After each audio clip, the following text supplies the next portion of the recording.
እግዚአብሔር የታመነ ረዳት ነው፣ የማይጠረጠር ወዳጅ፣ ስንለወጥ የማይለወጥ ሰኞ ንጹህ ሆነዋል ውደዳቸው፣ ማክሰኞ ረክሰዋል ጥላቸው የማይል ደግ ወዳጅ፣ ሲወዱት የሚወድ ሲጠሉት የሚጠላ ወዳጅ ሞልቷል።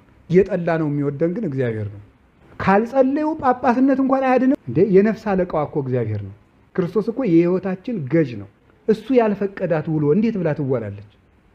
እሱን ሳናስፋቅድ እንዴት ያለ ሌሊት ይታደራል? ምናልባት አንድ ሰው እኔን ሊያጠፋኝ ይችላል እንጂ እኔም ማምናትን ቤተክርስቲያን ግን ሊያጠፋት አይችልም። ክርስቲያንን ማጥፋት ይቻላል እንጂ ክርስትናን የሚያጠፋው የለም። አሁንስ ቢሆን ተስፋዬ ማን ነው? እግዚአብሔር አይደለምን?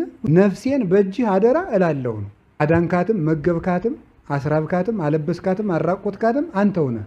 ገደልካትም አዳንክም ነፍሴ ባንተ እጅ ናት። እግዚአብሔርን የሚፈራ ሰው መጨረሻው ያማረ ነው። እሾህ ቢወጋው ነቅሎ ይሄዳል። እንቅፋት ቢመታው አንክሶ ይደርሳል። ቢሰበር እግሩን ጠምጥሞ ካሰበው ይደርሳል። እግዚአብሔርን ሳይፈሩ የጀመሩት ስራ ግን በጥሩ ፍጥነት ብንጀምረው፣ በተከናወነ አይምሮ ብንጀምረው፣ በጣም ብዙ አይላፍን ሰብስበን ብንጀምረው ይበላሻል።